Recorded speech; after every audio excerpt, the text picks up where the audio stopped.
atsiri bitatu wenyene birabimerita ariko uravye batatu bakurikirana n'abataka bakomeye Osimhen Haaland na Kylian Mbappe na Harry Kane abo urumva ni babandi ariko kuri Serie A hiyongeyemwo Osimhen abo ni batangaje abazokoma biri kuko nyene Haaland Harry Kane hamwe na Mbappe hiyongeyemwo Osimhen avuga ati reka nanje shire mu kuguru sije no wahera ariko abo batatu bobo nibo twiteze kuzomenya ninde azotwara Serie A Yes nuko bimeza abo nibo bakinyi bamaze kubona izamu gusumba abandi mwaka kanya bamaze gutanga imipira ivamwe ibitsindi cyo twita pass decisive uno Lenders wa Man City ibitsindi piri ivamwe ibitsindi gera kuri 3 Szoboszlai wa Liverpool bitsindo bigera impito imapasa vamwe ibitsinda gera kuri 3 Aubameyang amapasa gera kuri 3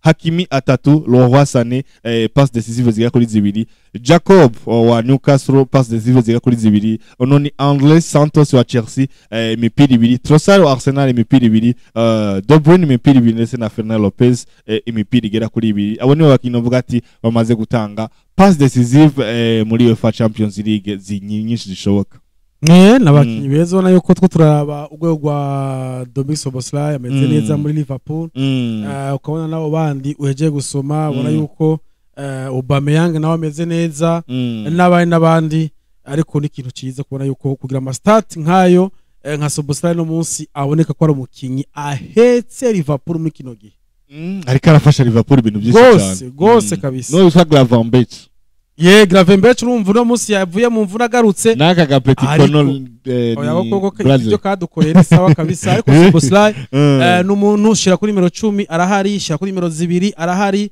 shiraha urona yuko ahantu hose umuntu ari Szoboszlai amashuta atera amakudo Pierre ariko yatera n'umukinyi kabisa ariko arafasha cyane gose umugwi wa Liverpool mu kino gihe Yes nuko rero muri UEFA Champions League urumva ko nindwi ya kane baraye basozereye inkino ni nyinshi no munsi muri Europa League tubisa ko ntahandi ushaka kuzisanga mu masana bameze neza atari muri Canal Plus izi nkino za Europa League kiki ushaka kuzisanga mu mashene amamwe ya Canal Plus za chaîne zimeza English Plus uno munsi mweshe duhurira amasaha ari ya nyene nababwiye ati nyaragasugire reabonnement kugira ngo za English Plus we nimba wifitiye bouquet ya access isanzwe urashobora ati jewe nta kibazo ngizere ya Borma candareba Europa League kuzuburonse ya misi 15 wirabira chaîne zose na English Plus iri mu DStv Yes nkino ni nyinshi rero kuri uno umunsi igihe cy'isaha 1:45 umugwi wa El Klech uza kwakira umugwi wa Porto igihe cy'isaha 1:45 umugwi wa Zvezda wakira umugwi wa Lille igihe cy'isaha 1:45 Dinamo Zagreb kina umugwi wa Celta Vigo Strasbourg kina umugwi wa Go Ahead Eagles umugwi wa FC Basel nawo nusurukino Midtjylland wakira umugwi wa Celtic igihe cy'isaha 1:45 umugwi wa OGC Nice uzaza kwakira umugwi wa Freiburg uva mu gihugu cy'Ubudagi igihe cy'isaha 1:45 umugwi wa Sram Glass uzakwakira umugwi wa Nottingham Forest na umugwi wa Malmo ukina umugwi wa Panathinaikos Rangers wakira umugwi wa AS Roma Stuttgart ukina umugwi wa Feyenoord Real Betis mu gihugu ca Espagne uzakwakira umugwi wa Olympique Lyonnais na umugwi wa PAOK ukina umugwi wa Young Boys umugwi wa Ferencvaros wakira umugwi wa Ludogorets Razgrad umugwi wa Aston Villa ukina n'umugwi wa Maccabi Tel Aviv umugwi wa Victoria Pilsen wakira umugwi wa Fenerbahce Sporting Braga ukina n'umugwi wa Genk Bologna wakira umugwi wa Brann urumva ko izo nizo nkino nyinshi kiki ziteganije muri Europa League mwaka kanya muri Europa League uko bihagaze ndiko ndabona imigwi nka Midtjylland uri mu kibanza ca mbere Midtjylland nturatsindwa na rimwe inyuma y'inkino zitatu kiki uzakina na hari umugwi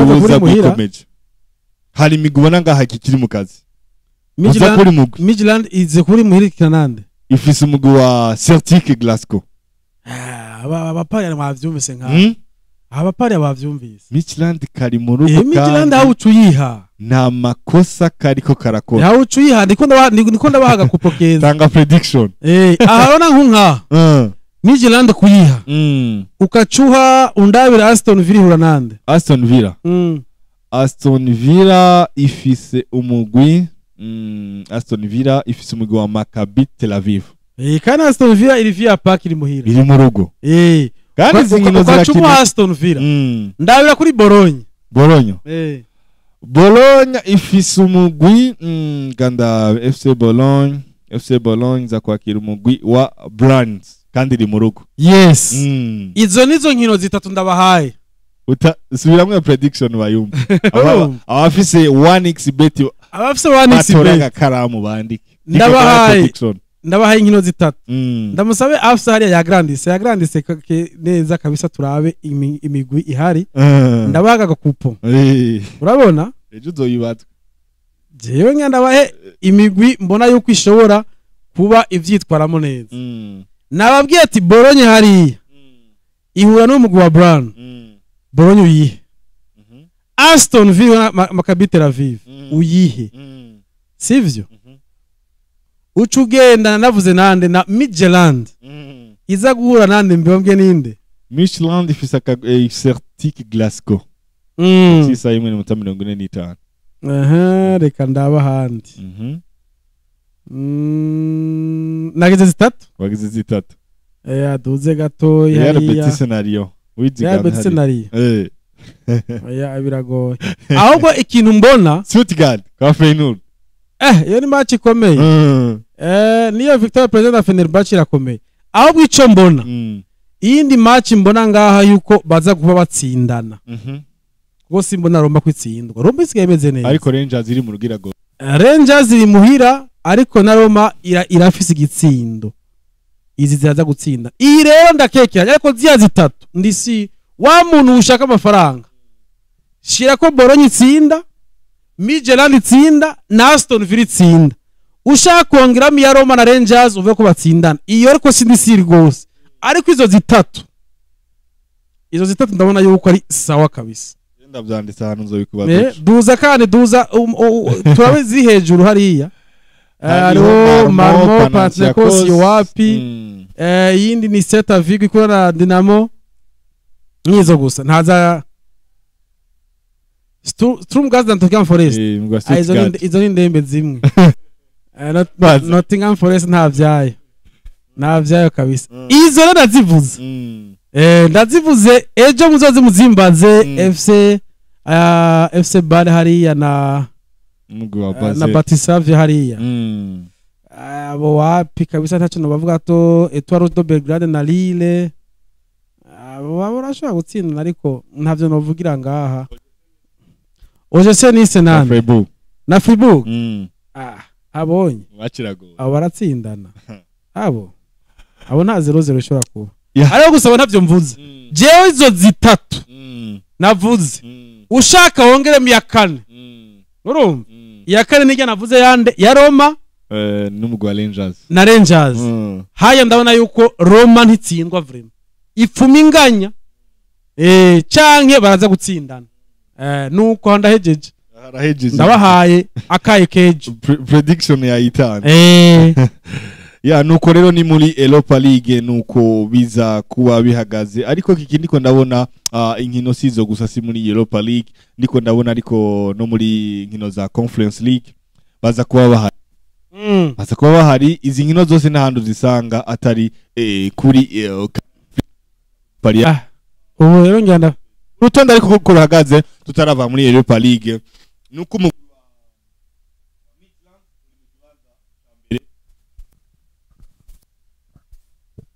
urutonde navuga ati mwaka kanyu ko ruhagaze no kumugwa wa Midtjylland uri mu kibanza ca mbere amanota agera ku 9, Sporting Braga mu kibanza ca kabiri amanota agera ku 9, umugwa wa Olympique Lyonnais mu kibanza ca gatatu amanota agera ku 9, Dinamo Zagreb mu kibanza ca kane amanota agera ku 7, naye umugwa wa Victoria Pleasant mu kibanza ca gatanu amanota agera ku 7, umugwa wa Freiburg mu kibanza ca gatandatu amanota agera ku 7, umugwa wa Ferencváros n'amanota agera ku 7 mu kibanza c'indwi, umugwa wa Brann mu kibanza c'8 amanota agera kuri 6, mu kibanza c'9 hari Celta Vigo, Aston Villa mu kibanza ca 10 amanota agera kuri 6, imigwi navuga ati iri mu yabiri umugwa wa Feyenoord mu kibanza ca 55 muri zone rouge amanota agera kuri 3, umugwa wa Ludogorets Razgrad mu kibanza ca 56 amanota agera kuri 3, itatu ya nyuma ni Rangers amanota ubusa, Inchlange amanota ubusa, Strasbourg amanota ubusa ndetse na OGC Nice taratsinzwe na rumwe amanota ubusa. Itatu ya nyuma Rangers irimo cyane. Ntubona aho ugira uvuga Roma reka aha Roma iratsinda.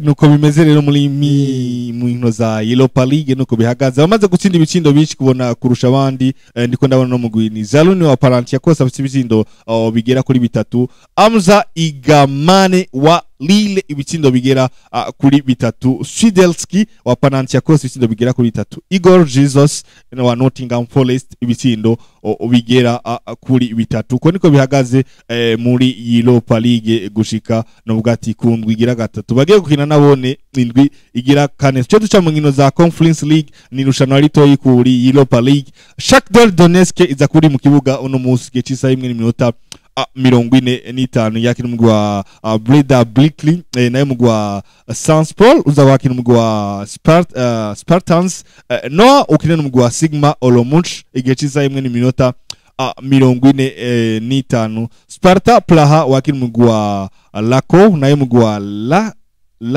mugwa Lalkan wakina umugwa Abedem Mayence ubusa gatanu ukina umugwa Fiorentina Athens wakina umugwa Shamit Lovers Crystal Palace ukina umugwa Al-Kamal nayo mugwa Dynamo Kiev uzakina umugwa Mostar Leo Varicano ukina umugwa Lech Rapid Vienne ukina umugwa Krylova Likan Leps wakina umugwa Rijeka Luzan Sports wakina umugwa Omonia ni koniki nkino kikizihagaze mu nkino za Conference League kuri uno munsi kundwi nabone ya kane nsubenda bahe inkino ni nyinshi cyane inkino ni nyinshi tanga iyo kupa ngaha abantu bayandika iyi kupa rero naye navuze sindazibagira mu nyumve wongere ko kwijya cyane zikagenda gutyo ejo zo binyibutsa nzobwibutsa badatanza yicaye sinzosubira urumva nanatanze Aston Villa kwitsinda utanga Bologna kwitsinda utangana Midtjylland kwitsinda na AS Roma yongeye AS Roma rero nabihinduye iratsira canke inganye sawa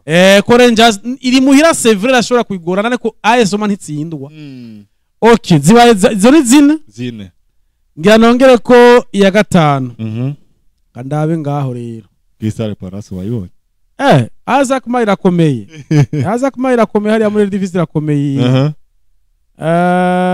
ndavye ahantu utanga kuri inde kuri Shakhtar Donetsk ko iza gutsinda no match Donetsk ngaha ndayiha victoire iyindi match ziba zitanu ego shaf afisa ndugiriza hariya yindi ko zitawe kugorana ngaho rero Strasbourg hariya Strasbourg n'ubwa mbere kinye muri izi match ega izi zasaba experience Dynamo Kiev iri muhira Dynamo Kiev kina nige equipe aha muri Conference League ntanze zibiri urumva ntanze Dynamo Kiev na Shakhtar kwari zitsinda urumva zibaye zinga standard anashaka kwizindwi kwim Rapid Vienne wayibonye hari Rayo Vallecano ikirano equipe ariko Strasbourg hari araroba duza kuzambere yafisa je cyo nirabira duza zitangura hariya ndahabe iziba ariko ziya za Mayence na Fiorentina ni ndembe zimwe zo muri Bundesliga indi yo muri Fiorentina ariko mwaka kanye hari wawe meze nabi ariko muri Conference League Ayekaten wayibona iryo iratsina canke inganye itsinda Shamrock Rovers ndabakwijindwe zindwi ndazisubiremo subiramo navuze ko Aston Villa itsinda ariko ngize nyinshi kwera n'abaheze gira Aston Villa itsinda Bologna itsinda Roma itsinda canke inganya urumva cangira Shakhtar Donetsk kwitsinda Dynamo Kiev kwitsinda hamwe nande Athens wayishize ko Athens navuze ko itsinda canke inganya iyi navuze nindi zitandatu zomvuze zitandatu Dynamo Kiev nayivuze wayivuze yeni tsiza turabe Aston Villa itsinde Bologna itsinda nani bagiye Midtjylland kwitsinda AS Roma kwitsinda canke inganya Shakhtar Donetsk kwitsinda hama Dynamo Kiev nayo ne kwitsinda hama Ayekaten itsinde canke inganya set mwavyumvise mwabantu aha rero je makwintu ndahejeje Yes, nuko prediction yamaze kuitanga ku munsi weje tuzobikubaza tuvuga ati cyacaye cyabonetse canke byanse. Yes, inyuma y'indwi zigera kuri 3 rero uko bahagaze muri Conference League, umugwi wa Fiorentina uri ku mwanya wa mbere amanota agera kuri 6, AEK Larnac ku mwanya wa kabiri amanota agera kuri 6, umugwi wa Celje ku mwanya wa gatatu amanota agera kuri 6, Lausanne Sport ku mwanya wa kane amanota agera kuri 6, umugwi wa Sam Sport ku mwanya wa gatanu amanota agera kuri 6, Mayence ubusa gatanu ku mwanya wa gatandatu amanota agera kuri 6, ku mwanya w'indwi haza Rayo Vallecano kuva mu gihugu ca Espagne n'amanota agera kuri 4, Lako ku mwanya w'umunani amanota agera kuri 4, Strasbourg ku mwanya w'icenda amanota agera kuri 4. Imigwi navuga ati itatu ya nyuma n'umugwi Abedem utaratsinda na rimwe amanota ubusa, Rapid Vienne ku mwanya wa 35 amanota ubusa, ku mwanya wa 34 hari ni Dynamo Kiev n'amanota ubusa. Urumva ko Dynamo Kiev iri ngaho amanota ubusa no musikina jone ndayikuyemo iyo ndayikuyemo twaje gukora kupo oya ntibarayigira iyo ndayikuye ntashaka kumva classement iyo ndayikuyemo ndahaye Victoire Rayo Vallecano Dynamo Kiev ndayikuyemo abantu ndayikuyemo iyo ntagaziza gutanga ndayihaye kwiza gutsinda Yes, nuko bimeze rero izi nkino zose nta hantu ushaka kuzisanga atari muri 1xBet. Navuga ati nk'umuhora wa mbere ufasha abatigira ugasanga inkino ziri ku manota meza cyane. Ibi byo ushaka kubisanga muri 1x League zirahari, inkino za Conference League zirahari, ndetse na za Championnat muri weekend zizoba zagarutse. Ni 1xBet nk'ufatanya bikorwa mukuru turi kumwe mu kiganiro ca Bisport. Urumva ko ushobora guparia ibintu bikabandanya bigenda neza cyane. Kiki muri Canal Plus ngo ibintu byifashe neza cyane, nahandi ushobora gusanga amasana ameze neza atari muri Canal Plus. Nibaza ko biri kose uburusho two kongera tukabibusa ibyiza nabishasha bihari muri Canal Plus cyane gose. Tuguma tubibutsa yuko muri Canal Plus batabibagira baba babuzanira uburusho butandukanye, amabonus aguma yisesa murindire nayandazoza December byoho bizo birengeje. Rero muri ukwezi kwa11 kwa Munyonyo ababwira ati kuva itariki 3 gushika itariki 30 bafitiye bonus z'ubwoko bubiri. Ubwoko bwa mbere nuko babwira ati wewe wa munywanyi wa Canal Plus usanzwe ufite decoder, ufise bouquet usanzwe ufise wirabira, nimba ari bouquet access, nimba ari bouquet evasion, nimba ari bouquet access plus, nimba ari bouquet evasion plus, wewe bouquet usanzwe uraba iyo amayinite yaheze ugiye kugira reabonnement, ugiye gusubira kugura iyindi bouquet ya indi nyene wahora uraba barayiguha bagacaguha ucusanga